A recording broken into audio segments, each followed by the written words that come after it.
Hey guys, a few of you wanted to see a homeschool cart tour the other day when I posted a picture of my disastrous cart on Instagram.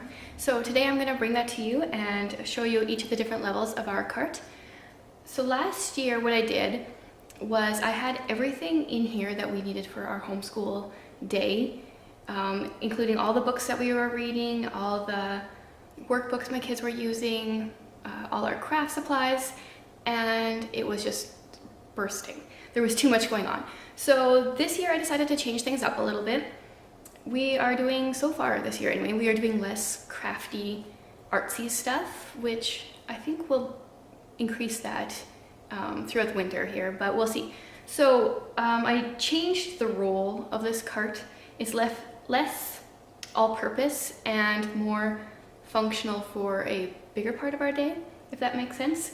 We use it more instead of having it hold everything and not being the best layout. So I will start with the top. What I mostly did on the top level this time, last year I had all our books on here and it was like huge and just kind of exploding. So what I did this year is I took mostly our kind of activity stuff that I put on the top for the kids to do while I'm reading or while we're listening to an audiobook, since that is a huge part of our homeschool day. For the most part lately, that's pretty much all we've been doing is reading different books. So actually, speaking of books, I have two of the books that we're currently reading, which is The Witches, which the kids are loving, and Little Pilgrim's Progress. And we're about halfway through this one, and the kids also love this. They ask for more chapters for each of these books every day, and it's been good. So while I'm reading these, and also while we're listening to our story of the world, and then I also read the Bible and a section from the Ology, and I think that's generally all our reading. Then the kids are doing some of the activities in here. So in this little lunch kit thing, I have just a bunch of Dollar Tree letter magnets, and during the reading my son just kind of plays with these and makes different words that he can think of, or tries to put a bunch of letters together and see if he can sound it out, his own made-up word. We also do use these sometimes kind of like for spelling practice or reading practice. So we've got those. And then I also have from the Dollar Tree just a ton of little puzzles. These I think are all 50-piece puzzles.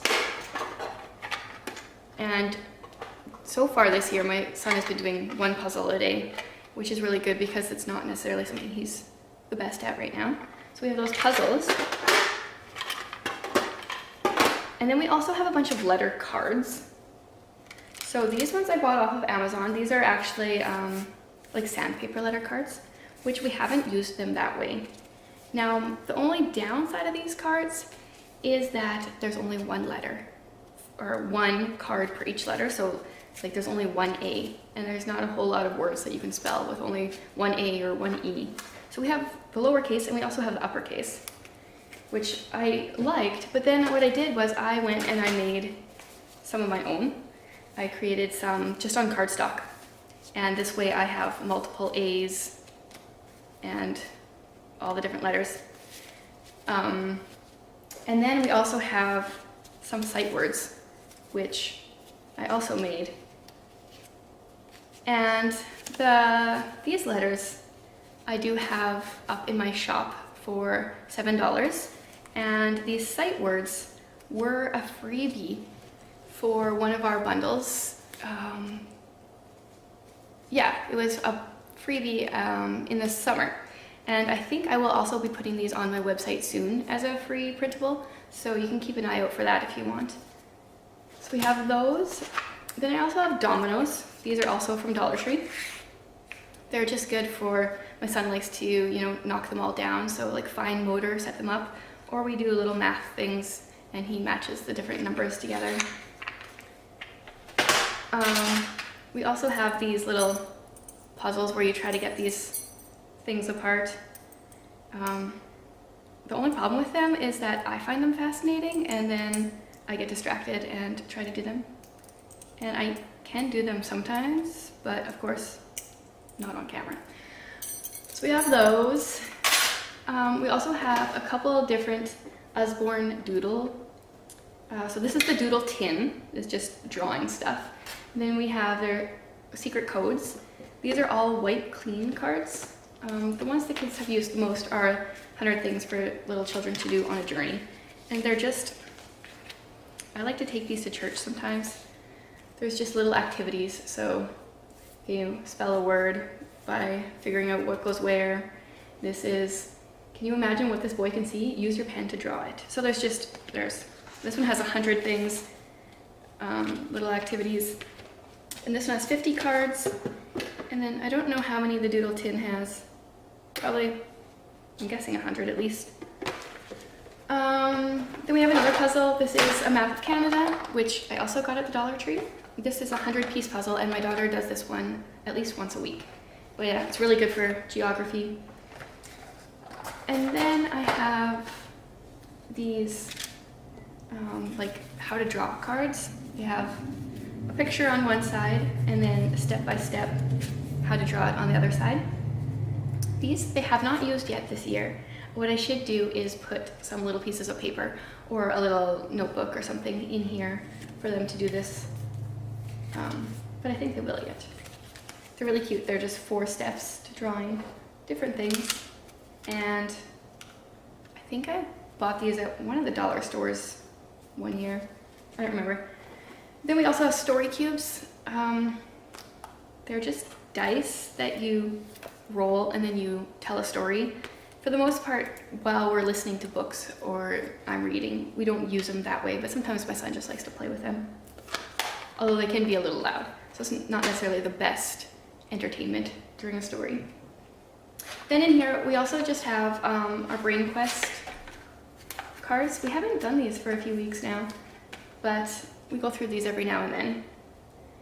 And then we also just have our pencils, markers, chalkboard marker, and erasers, just that kind of thing up there, our dry erase markers. Okay, now for the middle level of the cart. For the most part, this one does not have a lot of stuff.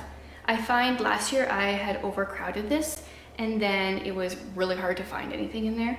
So we just have pencil crayons and more in here. A whole schwackload of them. For some reason we keep buying more and never actually finish any of them.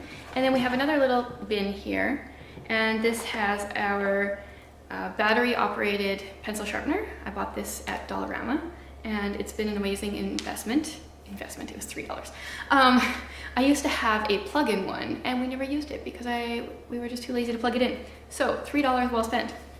And the battery hasn't even died once. Then we have our linking cubes. We use these a lot. For math activities, definitely, but also the kids just like to play with them.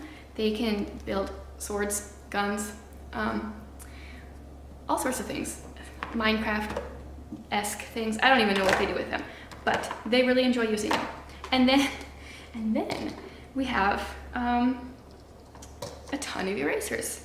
So last year, at the beginning of this year, I couldn't find any of our erasers. So I went out and I bought some huge ones because I was like, we won't lose these. And then I cleaned out the homeschool cart, and apparently all the erasers were just spread out throughout the cart. So now they're in one spot. And then I also just have these little bookmark tab things for a variety of books we're using. And that's the middle side. That's a really simple one. Here on the side, I have these magnetic containers, I think also from Dollar Tree.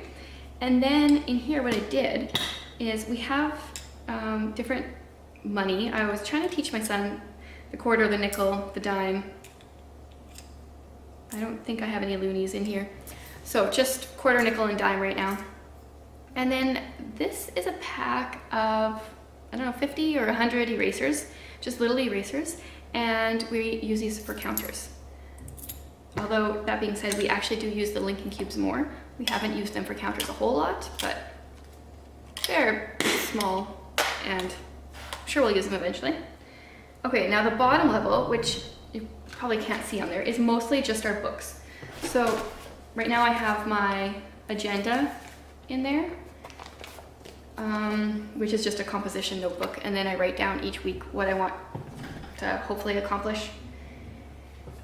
And we have these backyard birding cards.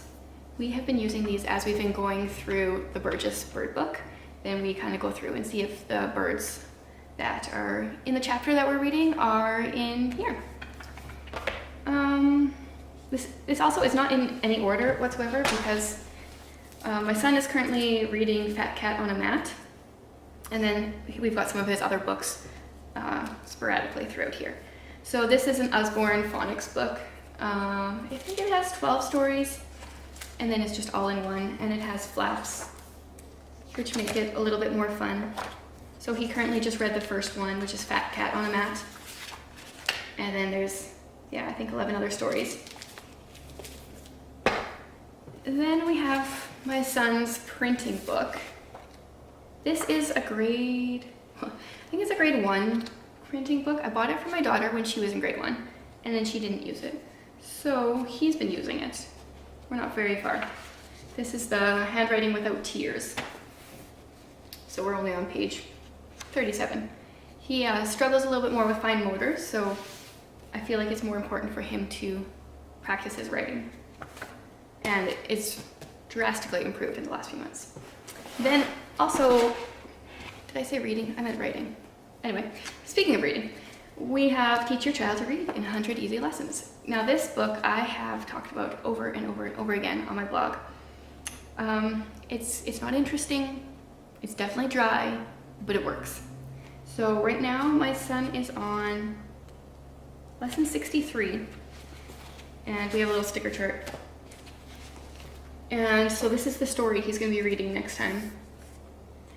And it's just a unique way to teach to read. If you want, I could do a full video on how we use this book, but I highly recommend it. It's only $15 or something, and it really works. For my daughter, we only went up to, I think, lesson 80 or so, and by then she was reading books on her own, so we didn't need to finish the book. Then I have my binder, which has our little bit of history stuff in it, paper dolls that we're working on. Then this is our memory verses. And then in the back I also have some stuff I printed out from The Good and the Beautiful. This is some of their memory work stuff. And I've never actually used any of their stuff, but I thought I would get a list of their memory work. And we haven't used any of them yet. We've just been using different poems for memory, which has been working, but in the future maybe we'll use that. Then I have a bunch of books. Oh, okay, wait. No, this one is My Canada Illustrated Atlas.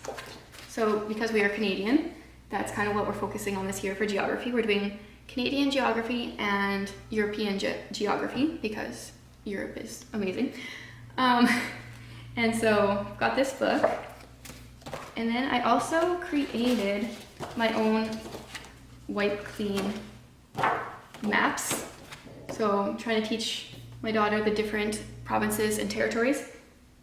So we're working on this, and then we go in and we erase it, and then she rewrites the different provinces and territories, and she wants to learn the Atlantic Ocean as well, and I think the Pacific Ocean, though she doesn't have that labeled, and then Hudson Bay, Greenland, Iceland, Alaska.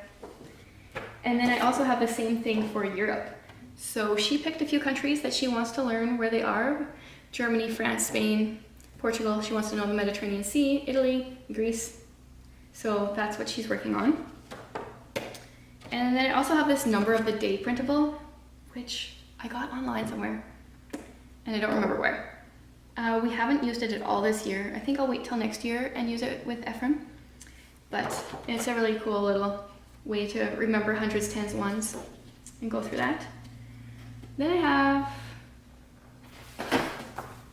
some little workbooks that I think I just picked up at dollar stores. We haven't really used them. Oh, this one's a cursive one for my daughter, who she said she wanted to learn cursive this year, and then she's done, I think, one page, and then lost interest, which is fine. I don't think that cursive is necessary, but I'm totally willing to teach it. And then here's a math one for Ephraim that I haven't even used yet. And then speaking of workbooks, these are Usborne's Wipe Clean books. They're key skills. So we've got grammar, age 6 and 7, grammar 5 and 6, math, times table 6 and 7, and times table 5 and 6. We have not used these as much as I would like. We just aren't doing workbooky stuff this year. It's very literature based, which is great. But I feel a little guilty about not using the stuff that I have. So maybe we'll get to those yet. And then also on the subject of workbooks, each of my kids have a Brain Quest book for their grade level. So Reka has grade 3, and then Ephraim has kindergarten. And I use this more of a fine motor practice, just working with a pencil kind of thing. For hers, we really haven't done much in it except the math stuff. I don't know. She always thinks she likes workbooks, but then when it comes down to it, never really wants to do it. So I'm okay with that right now in this stage. We'll see how that changes. Then we've got a couple of different composition notebooks. This one is my daughter's for using the Brain Quest cards. Sometimes with the older cards, you want to write a few things down, like here I have the hundreds, the tens, and the ones, what a pronoun is, an antonym, using different things. So anyway, that's what that is. And then she has a composition notebook where she started writing the books she was reading in like July, and then she hasn't written anything since then. And I think that's all this book holds. Nope. I've got a little bit of her narration in here, which we did at the beginning of the year, and then I haven't done anything since then. So, I don't know, we're just really stuck on the literature, reading, and getting everything from that right now. So, and then Ephraim has a little journal, and these have the bigger lines for kids to learn. So, he's done a total of like 4 pages in here so far. It's a really cute little memory book, so we should really do more with that. And then this one was also for Ephraim. I had some letters and he was going to put stickers on them, and here he just put stickers on for some reason, and that's all we've used that for. Obviously we're not doing very well with the workbook section of school. Then I've got a couple of books here. Tales from Shakespeare. I read the first one. Oh, what was the first one? The Tempest, to them at the beginning of September, and they really enjoyed it, even though I don't know how much they understood of it. So I was going to read one a month. So we should be working on another one right now, and we haven't been. Hopefully soon, because we've been reading lots, so I should read that. Okay, and then Ephraim's reading. In addition to Teach Your Child to Read in 100 Easy Lessons and Fat Cat on a Mat, he's also doing the Usborne Very First Reading. So start with different levels. And what I like about these books is the smaller print is what the parent reads, and then the bigger print is what the child reads. So this one is book 3. And then each book goes a little harder and harder. And then eventually they're reading the whole book on their own. So at the back, they've also got puzzles to kind of reaffirm the different letter sounds they've been learning. I love these books. So we have the whole set of these. He's currently working with 3, probably book 4, but I don't know where it is, book 5, book 6, and book 7. We actually haven't done that one yet. Book 6. So just to give you an idea how it advances as it goes. And then, I think at the beginning or at the end, it tells you the new sounds. Let's see. Oh yeah, right here. So that at the back of each book, they have an overview of the different sounds they're going to be learning throughout this book. So, those are good. And the last thing I have on the cart is our Story of the World book. This one we started last year. It's the Middle Ages. And I planned to finish it last year, and we're only now halfway through it. So what we've been doing this year is we've been listening to the audio, and I just follow along a little bit in here so I know where we are. We are going through it so much faster with the audio. We are also not doing any of the activities with it. I do have the activity guide, and I found it just slowed us down, and maybe because we weren't really that interested in what we were learning so far. If there is something that we're really interested in, we'll pause. Last week we did Vikings. We read a bunch of books on that. But I'm really sick of the Middle Ages. I want to get out of it and get on to the next book because I like the idea of these. This has just been too long in the Middle Ages. Yeah, okay. So that is our cart. If you have any questions on any of the things you saw, let me know and I will try to expand. If you want to see more in depth into something, you can let me know. I think in the next little while I will be doing more videos. I have some writing projects planned for the winter, and I think I'll be doing less actual blogging because of that, because to do writing projects and to write on a blog is a little bit too much writing, I think. So I will probably be doing more video. I think the kids wanted to do some videos together, some book recommendation videos, I think. If you want to see a day in the life, whatever, let me know. And I hope this helped. And I should actually talk about the actual cart. I got this one from IKEA, and Michael's also has some, and I don't know where else, but I'm not a huge fan of the color.